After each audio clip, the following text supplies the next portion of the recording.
建安2年，袁术在寿春称帝，他有传国玉玺，有淮南数郡之地，有数万军队，有43宫的袁氏家世，这些东西加在一起，足够他在自己的地盘上像皇帝一样发号施令。但当他把皇帝2个字公开说出来的那一刻，其他势力继续与他合作的政治成本突然变得完全不同。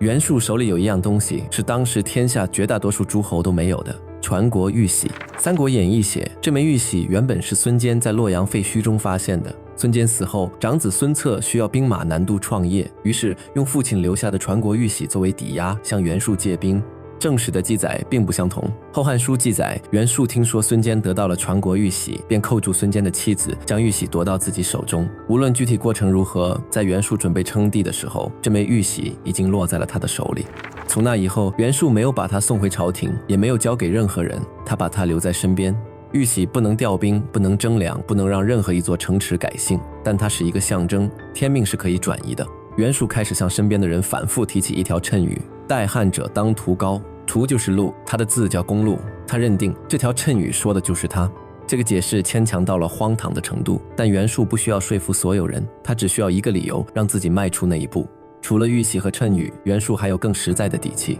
他占据的淮南是当时相对富庶的地区，寿春城控扼淮水，连接南北交通。他手下有数万军队，仓储尚能维持，周边暂时没有一个能够立刻将他彻底压倒的强敌。在他看来，天时地利人和已经齐了。早在兴平2年冬，袁术便召集部属试探称帝。主簿颜相站了出来，颜相说，当年周文王拥有天下2/3的土地，仍然向殷商称臣，如今明公的力量远不及文王，怎么能贸然称帝？袁术听完沉默了片刻，他没有发怒，也没有处死颜相，他只是没有真正放弃。在他看来，颜相讲的是道理，但不是他需要的道理。2年之后，建安2年，袁术终于迈出了那一步。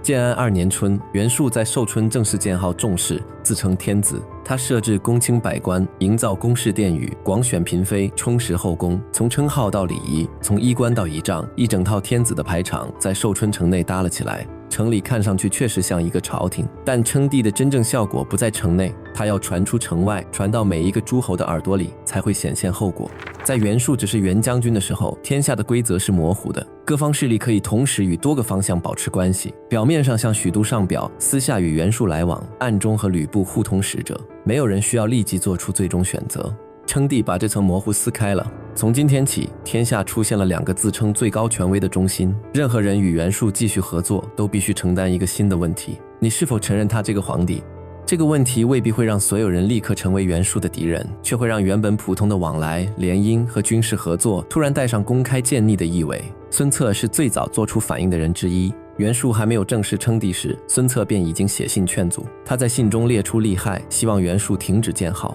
袁术没有听，孙策随即与他断绝关系。那个曾经依靠袁术兵马起步的年轻人，现在已经有了自己的地盘和军队，不再愿意陪袁术承担称帝的代价。而袁术还需要更多支持，他想到的是吕布。袁术早已为自己的儿子向吕布求婚，吕布也曾经答应。在袁术没有称帝时，这只是一场军阀之间的联姻，淮南与徐州互相利用，各取所需，不必把话说得太明白。但称帝以后，这份婚约的性质变了。袁术派使者韩应前往徐州，一面正式告知自己已经称帝，一面迎接吕布的女儿前往淮南完婚。这不再只是一场普通联姻，一旦婚事完成，吕布便会成为新皇帝的姻亲。徐州与淮南之间原本可以保持模糊的关系，也将被公开绑在一起。消息送到下邳，吕布先让女儿出发了。吕布答应得太快，快到他还没有完全想清楚，这场早已谈好的婚事在袁术称帝之后究竟意味着什么。沛相陈规听到消息后，立刻前去劝说吕布。陈规提醒他，曹操已经奉迎天子，袁术却公开建号，此时与袁术结亲，不但会让徐州与淮南绑在一起，还会让吕布背上与建立者同党的名声。过去与袁术来往可以解释成诸侯之间的普通结盟，现在再把女儿嫁过去，意义就完全不同了。吕布没有立刻回应。陈规继续替他分析，袁术称帝以后必然会引来许都朝廷的敌视，吕布一旦成为袁术的姻亲，将来无论曹操还是其他势力征讨袁术，徐州都很难继续置身事外。反过来，如果吕布主动斩断关系，扣押袁术的使者，再将韩印送往许都，就能用一个非常明确的动作证明自己没有站在袁术一边。吕布的态度变了，他派人追回已经出发的女儿，把她带回下邳，随后下令扣押袁术的使者韩印，用囚车押往许都。曹操收到韩印以后，下令将他处死。袁术称帝后派往徐州的重要使者死了，原本已经谈妥的婚约也被吕布亲手撕毁。这里要注意一件事，吕布拒绝袁术不是因为他突然忠于汉室，陈规只是替他算清了一笔账。称帝以前，袁术是一个可以合作的邻居；称帝以后，与袁术绑定，意味着必须承担一个建号者所带来的全部政治风险。婚约没有变，改变的是婚约背后的代价。消息传回寿春，袁术暴怒，吕布不仅拒绝了联姻，还扣押使者，将他送到许都处死。如果不做出回应，袁术这个刚刚建立起来的朝廷将没有任何威信可言。他决定用战争回答。《后汉书》记载，袁术派张勋、乔蕊等将领，又联合韩先、杨凤，调集步骑数万，兵分7路进攻吕布。至于7路大军的完整将领名单，《三国演义》做了更详细的铺排，阵容看起来极为壮观。但7路大军还没有真正形成合力，内部的裂缝就已经出现了。韩先和杨凤原本是从关中流亡东来的将领，与袁术的关系并不牢固，他们只是暂时加入这场战争，与张勋、乔蕊等袁术旧部之间缺乏真正的信任。陈规很快看出了这一点，吕布没有选择直接迎战全部7路大军，而是先去拆袁术的联盟。他写信给韩先和杨凤，提醒二人曾经参与护送天子，自己也有诛杀董卓之功，如今却替一个公开建号的人作战。吕布又承诺，如果共同击败袁术军，所得军资可以交给二人。韩先、杨凤接受了条件。7路大军还没有真正完成合围，内部已经裂开。韩先、杨凤转而与吕布共同攻击张勋、乔蕊等部，袁术军措手不及，乔蕊被生擒，张勋等人败退。袁术称帝后的第一次大规模军事行动以惨败收场。这场战争暴露出的不只是袁术军队战斗力不足，更重要的是他拼凑起来的政治联盟极不稳定。韩先、杨凤愿意替他出兵，却不愿意为他的皇帝名号死战。吕布只用一封信和一份利益承诺，就把这支大军从中间拆开。但袁术没有停手，此后他又出兵进攻陈国，并诱杀陈王刘宠和国相骆俊。曹操随即亲自率军征讨袁术，袁术不敢正面迎战，渡过淮水撤退，只留下张勋、乔蕊等人阻挡曹军。乔蕊战死，张勋败退。称帝之后不久，袁术先失去了孙策，又失去了吕布的婚约，7路进攻遭到惨败，随后又被曹操亲自征讨，原本还可以维持的模糊关系正在一条条断裂。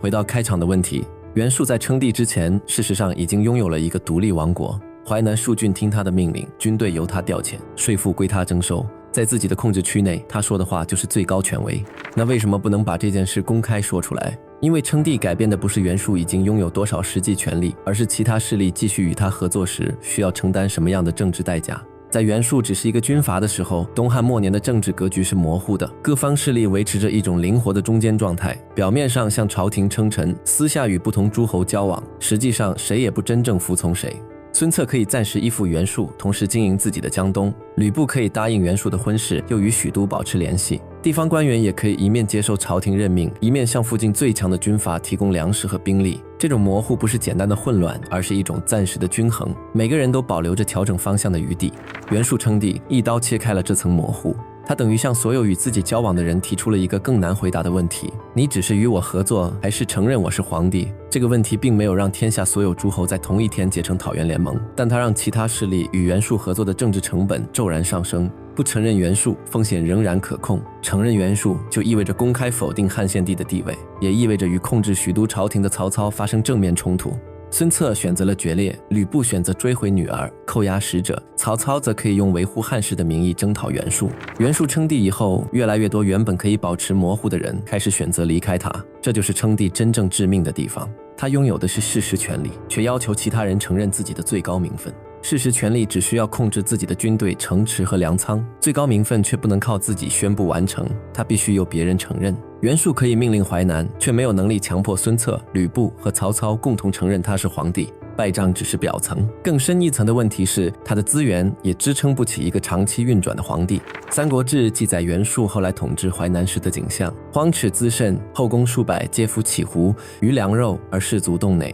后宫数百人穿绫罗，吃精米肥肉，前线士兵却在挨饿受冻。淮南虽然相对富庶，但这种富庶并不是取之不尽。称帝之后，宫室、百官、仪仗、嫔妃，每一样都是持续的开销，这些钱粮最终只能通过更加沉重的征敛，从地方百姓和军队供应中挤出来。民力是有限的，而皇帝的排场没有尽头，士兵吃不饱，军队的忠诚就会松动，百姓承受不起，人口就会逃散，地方将领看不到胜利，也会开始为自己寻找退路。更关键的是，称帝让袁术周围几个方向的敌意同时上升。北面是曹操，控制天子，占据中原；东北是吕布，刚刚拆散了他的7路大军；东南是孙策，已经与他公开断绝关系；西面是刘表，与他长期存在荆扬之间的冲突。这些势力并没有形成一个统一整齐的讨袁联盟，但袁术称帝以后，他们各自都拥有了与他决裂或者进攻他的政治理由。曹操尤其可以利用这一点，军阀之间原本只是争夺土地和人口，